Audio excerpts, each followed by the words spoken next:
4 times Warren Buffett lost money. Huge mistakes. Unless you avoid financial information like the plague, you've probably heard of Warren Buffett. If not, he's an investor. A pretty good one. Okay, arguably the best investor of all time. His investments have made him an insane amount of money over the years. Currently, his net worth is sitting somewhere around $103.9 billion. He's made his fortune through a deep understanding of how markets work that allows him to buy below market values in industries where most investors are accidentally doing the opposite.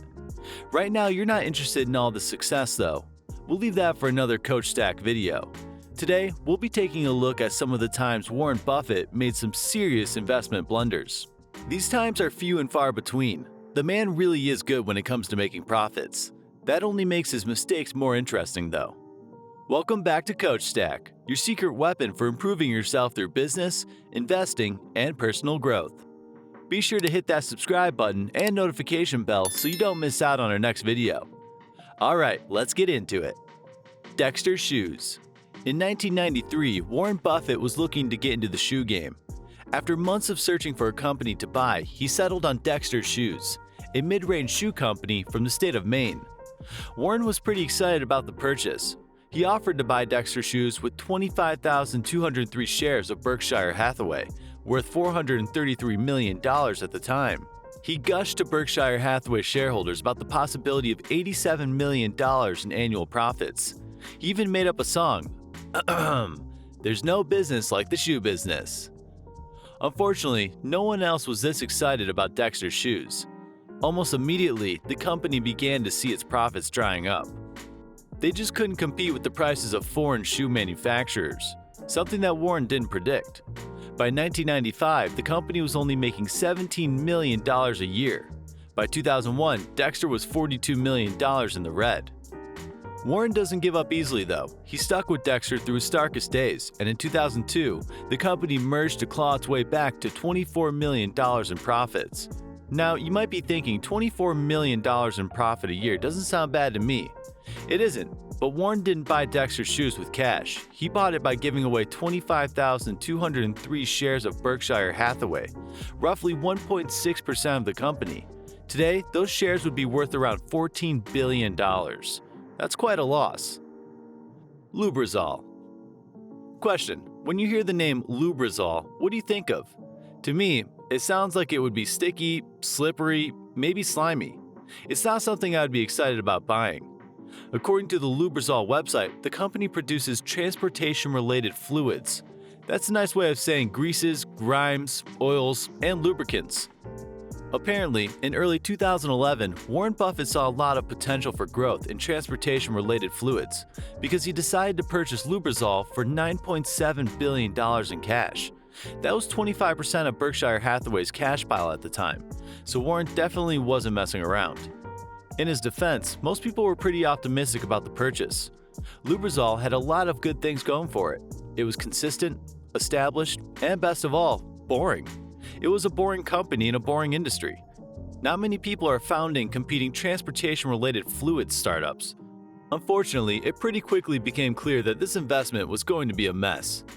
Financial investigators quickly noticed that a few months before Berkshire Hathaway's purchase of Lubrizol, Warren Buffett's protege, David Sokol, had made a $10 million personal investment in the company. When Berkshire Hathaway dug deeper into the matter, they found out that Sokol was actually the one who recommended that Berkshire Hathaway purchase Lubrizol in the first place. It turns out that Sokol had seen an opportunity to make a tidy profit by convincing Buffett to buy the company he had just invested in. Unsurprisingly, Sokol was fired immediately. That was only the beginning of the problems though. In September 2019, a fire erupted at a Lubrizol plant in France. Over 31,000 gallons of engine oil and lubricant went up in flames. Locals found themselves smothered in thick, black smoke for days, and many reported nausea, dizziness, and even fainting. Initially, Warren was optimistic about the financial side of things. Sure, supply chains would be disrupted, but the company would be able to recoup most of the damages in insurance claims. As it turns out, he was right. Insurance companies did cover most of the damages. Insurance companies that Berkshire Hathaway also owned.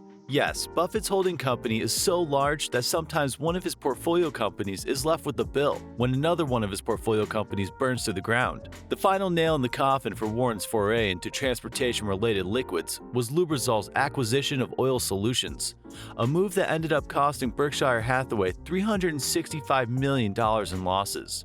All told, Buffett reported losing roughly $500 million due to this questionable purchase. Tesco. Warren Buffett is known for being one of the most responsive investors in the business. His ability to respond to new information is almost a superpower. He isn't infallible, though. Beginning in 2006, Berkshire Hathaway began to invest heavily in Tesco, a popular British grocery store chain. By the end of 2012, they owned 415 million shares, or about 5% of the grocer. For years, things went smoothly. Tesco stayed profitable, and Warren stayed happy. Then in 2014, something unexpected happened. Company whistleblowers accused Tesco of misleading shareholders by lying about the amount of money they were bringing in. The store made headlines around the world. As even the most amateur of investors could have predicted, Tesco's share price began to fall fast. Now, it's not hard to imagine a regular person like you or me being completely unaware of what had happened at Tesco. It's much more difficult to imagine Warren Buffett, a professional investor, and 5% owner of the company in question, being completely unaware. He was, though, or at least he seemed to be. For days, he delayed selling his shares in Tesco. Ultimately, the move cost Berkshire Hathaway shareholders $444 million. No one knows what caused the delay. Maybe Warren thought there'd be a price rebound. Maybe he wanted to slow the selling spree by holding his ground. Whatever the reason, it was certainly a costly mistake. Amazon. It's no secret that Amazon's stock has been a great performer over the past decade. Recently, its solid performance has made Jeff Bezos the world's richest man on not one, but two separate occasions. You won't find any Amazon stock in Berkshire Hathaway's portfolio, though. According to Warren, he never purchases stock in a company unless he fully understands their business model. There aren't many things that he can't understand, but tech companies like Amazon are one of them. So just like that, Amazon stock is off the table. To be fair, the man is 91 years old and owns 260 multi-million-dollar companies. So it's not surprising that he doesn't have the time to teach himself about technology. Still, his lack of understanding has cost Berkshire Hathaway a lot of money.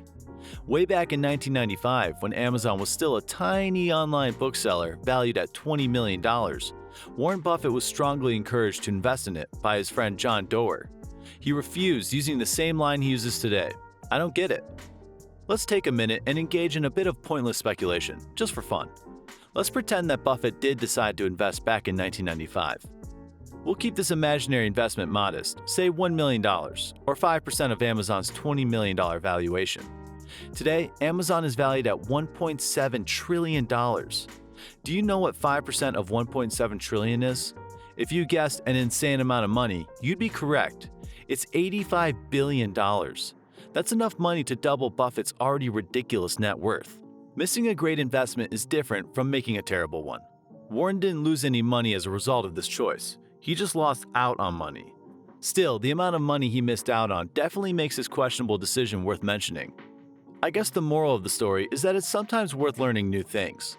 That's all for today's video. Hopefully you enjoyed this reminder that even Warren Buffett, one of the most talented investors of our lifetimes, makes a few blunders, sometimes big ones, although not that often. If you enjoyed this video, please consider subscribing. See you next time.